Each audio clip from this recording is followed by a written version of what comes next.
భారీ మెజారిటీతో గెలవబోతున్న మన అభ్యర్థి మన లక్ష్మారెడ్డి గారు. అదే మా నాయన ఎన్ని నోములు వేసుకుంటే నేను పుట్టినన్నా అట్లనే మీరు అందరూ దొరికిరంటే మామూలు విషయం కాదన్నా, మామూలు విషయం కాదన్నా. ఇంత ఆదరణ ఇంత అభిమానం దొరికేది ఎవ్వరికి లేదన్నా, అది మీ మల్లన్నకే ఉందన్న అదృష్టం. ఒకటే చెప్తున్నా మీ అందరికి కూడా, వాళ్ళు కాంగ్రెస్ వాళ్ళు బీజేపీ వాళ్ళు ఏమనుకుంటున్నారు, ఏమీ లేదు. మొన్న బీజేపీలో కూడా చూసినా, కాంగ్రెస్లో కూడా చూసినా, ఏమి లేదు, అంతా ఉత్తాసకాలు. దమ్ము ధైర్యం అంతా ఉందంటే బీఆర్ఎస్ పార్టీ, అంటే కసి మీద ఉందంటే బీఆర్ఎస్ పార్టీ. ఏదో 5-6 పోతున్నారంటే ఏదో వాళ్ళు లొకలొక అనుకుంటున్నారు. వాళ్ళు లొకలొకలేదు, బీఆర్కి లేదు. వాళ్ళంతా ఇప్పుడు బీజేపీ వాళ్ళు కాంగ్రెస్ వాళ్ళు జాతీయ పార్టీలో ఉన్నారు. వాళ్ళకు ఒక క్యాడర్ లేదు, ఒక లీడర్ లేదు, ఒక నాయకులు లేరు. ఎంత బెదిరిస్తున్నారంటే మనోళ్ళను. మొన్న ఒక ఎంపీపీ ఇంటికి పోయారు, 4 నాయకులు పోయారు. నేను ఘోరంగా ఓడగొట్టే 4 నాయకులు పోయి ఆయన తన 8 గంటలకు కూర్చోరు, పొద్దుగల 1 గంట దాకా బ్రేక్ఫాస్ట్ ఆన్నే చేసారు, లంచ్ ఆన్నే చేసారు. మన చీర్యాల పోతే భోజనం చేసి ఏం చెప్తారు గుర్తా, నువ్వు మా పార్టీలకు వస్తావా లేకపోతే నీ ఫంక్షన్ హాల్ కూలగొడతావు. ఇది ఇంకొక చైర్మన్ తాని వారు పిలిపించుకున్నారు, ఏయ్ నువ్వు మెయిన్ రోడ్ బిల్డింగ్ కట్టావు, నువ్వు వస్తావా రావా. ఉండేనన్నా వీడికి వస్తాను వాళ్ళు ఉండదు. వాళ్ళని పత్రికన్నా వాళ్ళు లేకపోతే మనకు కనిపించారు. ఓలా నీకు వినిపించేటట్టు వచ్చిన ఓ చైర్మన్ తాని వారు పిలిపించుకున్నారు, ఏయ్ నువ్వు పార్టీలకు వస్తావా నీ బిల్డింగ్ కూడా కొట్టాలని అడుగుతున్నా. కూర్చోనా ఇట్లా భయపెట్టి భయాందోళన గురి చేసి వాళ్ళు కాంగ్రెస్ వాళ్ళు మనోళ్ళని తీసుకుంటున్నారు. కానీ వాళ్ళు కూడా పోతున్నారు, కానీ ఓటు మాత్రం బీఆర్ఎస్కే వేస్తారు. వాళ్ళ మనిషి పోతున్నాడు కానీ వాళ్ళ ఆత్మ పోతలేదు. వాళ్ళంతా కూడా మల్లన్న దిక్కు, లక్ష్మణ దిక్కు, కేటీఆర్ సార్ దిక్కే ఉంటున్నారు. వాళ్ళంతా ఎందుకంటే వాళ్ళు నాకు చెప్తున్నారు, అన్నా ఏమనుకోకు, వాళ్ళు నా బిల్డింగ్ కూడా కొడతా అంటున్నారు, నా దుర్మార్గులు, నేను పోతున్నా ఏమనుకోకండి పోయిరాపు అన్నాను. ఎందుకంటే పోయినా ఓటు మనకే వేస్తాడు.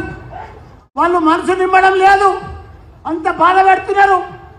4 నెలల్లో చూసినాం. ఇప్పుడు 1000 ఇల్లు కూడా కొట్టిరు సార్ వాళ్ళు. నా మేడ్చల్లనే జవహర్ నగర్లో 80 ఇల్లు కూడా కొట్టిరు సార్. జవహర్ నగర్లో 80 పేదోళ్ళై. నేను 40,000 ఇల్లు కట్టిస్తే వాళ్ళకి నంబర్ ఇచ్చిండు మన కేటీఆర్ సారు.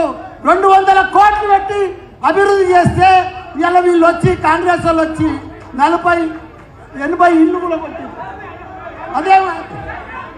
అదే మాదిరిగా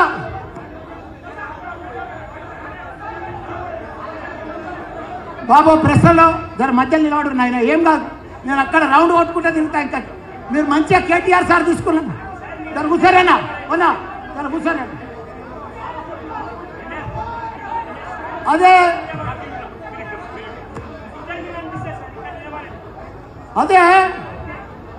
మన ఫిర్దాజ్గూడలో 150 ఇల్లు కూడా కొట్టింది. ఫిర్దాజ్గూడలో సాయిప్రియ కాలనీ మేమందరం కూడా 30 ఏళ్ల సంది వాళ్ళు బాధపడుతున్నారు. పేదోళ్ళు గవర్నమెంట్ ల్యాండ్ కొని పట్టా నంబర్ వేసి రిజిస్టర్ చేసుకుంటే మా కేటీఆర్ సార్ వాళ్ళ మీద దయదలిచి 118 జీవో తెస్తే వాళ్ళని మొన్న వీళ్ళు ఒకళ్ళు కంప్లైంట్ ఇస్తారు, వాళ్ళు పైసలు వసూలు చేస్తారు, వాళ్ళు గులగొడుతున్నారు, వాళ్ళు పైసలు వసూలు చేస్తారు. వాళ్ళంతా ఇచ్చేసి కాంగ్రెస్ వాళ్ళు మనం మొన్న ఓడిపోయిన వాళ్ళు మొత్తం గులగొట్టిరన్న 150 ఇల్లు జీవో తెచ్చిండన్న మన కేటీఆర్ సార్. ఎంత దుర్మార్గం. ఇదే చర్యాలలో 60 ఇల్లు కూడా కొట్టిరన్న, 60 ఇల్లు పేదలయ్య అన్న, పేదలయ్యి 40 రోజులలో 4 నెలల్లో కల్లోలం చేస్తున్నారు. వాళ్ళకు ఒక లీడర్ దొరకలేడు, ఒక ఓటర్ దొరకలేడు. ఎందుకంటే ప్రజలలో తెలిసిపోయిందన్న, కాంగ్రెస్కు బీజేపీకి ఓటేయొద్దు. 2 జాతీయ పార్టీలు మనకు మోసం చేసినాయి. మనకు 75 సంవత్సరాల స్వాతంత్రం వచ్చి ఎవ్వరు కూడా ఉత్తరీయలేదు, ఎవ్వరు మనకు పని చేయలేదు, ఎవ్వరు కూడా మనకు తాగునీరు ఇవ్వలేదు, ఎవ్వరు కూడా మనకు సాగునీరు ఇవ్వలేదు, ఎవ్వరు కూడా కరెంట్ ఇవ్వలేదు. ఇచ్చిండు ఒకే ఒక్కడు, మన మాజీ సీఎం కేసీఆర్.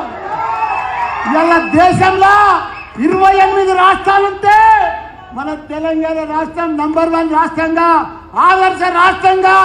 ఎటు చూసినా తాగునీరు కానీ, సాగునీరు కానీ, కళ్యాణ లక్ష్మి కానీ, దివ్యాంగుల పింఛన్ కానీ, కరెంటు కానీ, రైతు బంధు కానీ, రైతు బీమా కానీ, కేసీఆర్ కిట్ కానీ, కేసీఆర్ బంధు కానీ, ఇవన్నీ కూడా ఇచ్చిన, దళిత బంధు కానీ ఇచ్చిన ఘనత మన కేసీఆర్ గారు. అరే కళ్ళల్లో ఒత్తిడి వేసుకొని, కడుపు చంపుకొని ఇదంతా చరిత్ర చేసి అభివృద్ధి చేస్తే 4 నెలల్లో మాయమైనట్టేనా? అప్పుడే ట్యాంకర్లు తిరుగుతున్నాయి సార్ మా మేడ్చల్లా, మొత్తం ట్యాంకర్లు తిరుగుతున్నాయి. నీటి కట్టకట్ట, కరెంటు కట్టకట్ట, మనుషులలో ఎవరితోనూ నింపడం లేదు. యథా రాజా తదా ప్రజ అన్నట్టు ఈ కాంగ్రెస్ వచ్చింది. మంట మండుతున్నాయి ఆ ఎండలు కూడా. ఓయమ్మో మామూలు ఎండలు కాదు నాయనా, నాయనా మంటలు కాలి ఇంకొక మల్ల నెల అయితే కాలిపోయేటట్టే ఉన్నారు. గిట్టెలు అన్ని చచ్చిపోయేటట్టే కనిపిస్తున్నాయి మే నెల.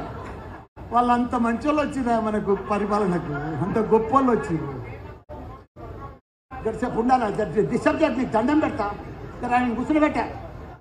కాబట్టి ఏది ఏమైనా ఎవరికి ఓటర్స్ లేరు, ఎవరికి ఓటు బలం లేదు, వాళ్ళకంతా తుప్పిల్ల బలమే ఉంది. ఏమి లేదు కాంగ్రెస్కు బీజేపీకి. ఇక బీజేపీ కూడా ఏం దమ్ము లేదన్న పసలేదు పిసలేదు. మొన్ననే 2 సార్లు ఓడిపోయింది మా ఈటలు అన్నాడు, ఘోరంగా ఓడిపోయి మళ్ళీ ఇడికి వచ్చిండాడు. ఆయన కూడా ఏం లేదు, ఇంటికి దండం పెడుతుండు, నేను కేంద్ర మంత్రి అవుతా, నన్ను గెలిపిరని తిరుగుతుండు. పాపం గోస్ వస్తుంది కానీ ఓట్లు మాత్రం పడదు. ఎందుకంటే ఓటు బ్యాంక్ ఉందంటే మన కేటీఆర్ అలా జరిపిస్తావు. ఛాయ్ ఇది ఒక్కసారి తాగలను, చాలా స్పెషల్ అన్న. ఒక్క ఛాయ్ తాగన్నా, నీకు షుగర్ ఉన్నా పర్వాలేదు, ఛాయ్ తాగ, ఆ మాటిని ఛాయ్ తాగన్నా. ఓటు బ్యాంక్ ఉందంటే మన కేటీఆర్ కదా, కేసీఆర్కు. మన కేటీఆర్ ఏమనుకుంటున్నారు మీరు? ఒక అద్భుతం, ఒక అద్భుతం, ఒక గొప్ప హీరో, మన ప్రజల పెళ్లిది, యువకులకు పెద్ద లీడర్. ఒక హైదరాబాదును మనకు స్వాతంత్రం వచ్చేది ఇప్పటిదాకా 75 సంవత్సరాల సంధి కూడా 25 సీట్లు సిటీలో గెలిచినామంటే, రంగారెడ్డి పాత రంగారెడ్డి జిల్లాలో గెలిచినామంటే అదంతా ఎవరితోటి? మన కేటీఆర్. ఇలా చరిత్ర ఒక్క సీటు రంగారెడ్డి పాత జిల్లాలో గెలవలే, మన కేటీఆర్ కృషి. ఆయన ఎంత పని చేసిండు అనుకుంటున్నావు? అమెరికాకు పోయిండు, దావోస్ పోయిండు, ప్రపంచ దేశాలన్నీ తీసుకొచ్చిండు. అమెజాన్, గూగుల్, ఫేస్బుక్ అన్ని కంపెనీలన్నీ కూడా, హెడ్ క్వార్టర్స్ అన్ని కూడా మన తెలంగాణ హైదరాబాద్ తెచ్చిండు. మన యువతకు 9 లక్షల మంది ఉద్యోగాలు ఇప్పించిండు. ఇంత పెద్ద గొప్ప మహాత్ముడు మన కేటీఆర్. అసలు లీడర్, అంత స్మార్ట్ లీడర్ దేశంలో ఏ ఐటీ మినిస్టర్ కానీ, ఎవరు ఇండస్ట్రీ మినిస్టర్ కానీ, ఏ మున్సిపల్ మినిస్టర్ కానీ మన కేటీఆర్ లెక్క ఎవ్వరు కూడా లేరు. వీళ్ళు వచ్చించండి ఆ మంత్రులకు, ఇప్పుడున్న మంత్రులకు, కాంగ్రెస్ వాళ్ళకు అసలు ఒక్కరికి అడ్మినిస్ట్రేషనే తెలియదు. వాళ్ళకి అసలు ఎట్లా పరిపాలించాలో తెలియదు. నీళ్లున్నాయి, కాళేశ్వరం ఉంది, నీళ్లున్నాయి, గేట్లు బంద్ చేసుకొస్తున్నారు కొంత పెట్టి. పొలాలకు తాగునీరున్నాయి, సెక్షన్ వదలన్నది, తాగునీరు మొత్తం కనెక్షన్ ఉన్నాయి, మిషన్ భగీరథ కింద మొత్తం రిజర్వాయర్లు ఉన్నాయి, కానీ నీళ్ళు ఇవ్వలేకపోతున్నారు. కరెంటు మొత్తం ఉన్నాయి, పవర్ ప్రాజెక్టులు మొత్తం ఉన్నాయి, కానీ కరెంటు ఇవ్వలేకపోతున్నారు. వాళ్ళు ఈ రకంగా అన్నీ ఉన్నా కానీ అల్లు నోట్ల శని ఉన్నట్టు వాళ్ళు ఏ పని చేయలేకపోతున్నారు. వాళ్ళ ప్రజలు 4 నెలలనే వాళ్ళకి తేలిపోయింది. అబ్బో నాయనో కాంగ్రెస్ భయపడుతున్నారు ప్రజలు. ఓదికు కేసులు పెడుతున్నారు, ఓదికు కూలబడుతున్నారు. ఈయన పోయి కలిస్తే మా దగ్గర 4 లీడర్లు ఉన్నారు. ఒక్కరు కాదు, ఇద్దరు రాదు. ఈరింటికి పోతే ఆయన కోపం, ఆయనింటికి పోతే ఈయన కోపం, ఆయనింటికి పోతే సార్ మా దగ్గర ఎవ్వరు పార్టీ మారారు సార్. ఎవరైనా పోర్స్ పోయినా కానీ ఒక్కరిద్దరు అట్లా పోయి మళ్ళీ వచ్చేస్తూనే ఉన్నారు సార్ అలా. ఇప్పుడు ఎందుకంటే మాకు పెద్ద దౌర్జన్యం నడుస్తుంది మా దగ్గర. మనం పొమ్మల్లా పోం సార్, అంత గట్టి కార్యకర్తలు సార్ వీళ్ళు. ఒక్కటే పీరికి ఎట్లా చూస్తారు వాళ్ళంత గొప్ప నాయకులు. కానీ మనం వచ్చినట్టు కాదు, మనం పట్టుబట్టియాలి. మన రాగిని లక్ష్మారెడ్డిని భారీ మెజార్టీతో గెలిపియాలి. భారీ మెజార్టీ. ఎవరికి క్యాడర్ లేదు, లీడర్ లేదు, నాయకులు లేరు, ఓటర్స్ లేరు. బీజేపీకి కానీ కాంగ్రెస్కి కానీ ఓటర్స్ అంటే, క్యాడర్స్ అంటే, చైర్మన్లు అంటే, కౌన్సిలర్లు అంటే, సర్పంచ్లు అంటే, మొత్తం కార్పొరేటర్లు అంటే బీఆర్ఎస్. మేడ్చల్ అడ్డా అంటే బీఆర్ఎస్ అడ్డా, మల్లన్న అడ్డా, మల్లన్న అడ్డా.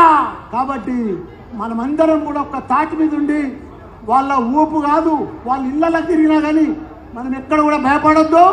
మనం భారీ మెజార్టీలను గెలవబోతున్నాం. మన లక్ష్మణ చాలా మంచోడు. మొన్న కూడా చెప్పినా, నాకంటే కూడా మంచోడు. నేను 10 ఏళ్ల సందే సేవ చేస్తున్నాను. ఆయన 25 ఏళ్ల సంది స్లమ్లల్లా అన్నిట్లల్లో కూడా సేవ చేస్తూ ఉన్నాడు. బంగారం అసుంటి పేరుకు రాజుడైనా కానీ బంగారం అసుంటి లక్ష్మారెడ్డి అయినా. కాబట్టి మనం భారీ మెజార్టీతోటి మనం పెద్ద ఎత్తున ఆయనకు ఓట్లు వేపించి మనమందరం కూడా నెక్స్ట్ ఇంకో సభ గట్కేశ్వర్లో పెడుతున్న 7 తారీఖు ఇక్కడ మండలం అయిపోయింది. మనం ఎవ్వరం కూడా ఒక సైనికుల మాదిరిగా పనిచేయాలి.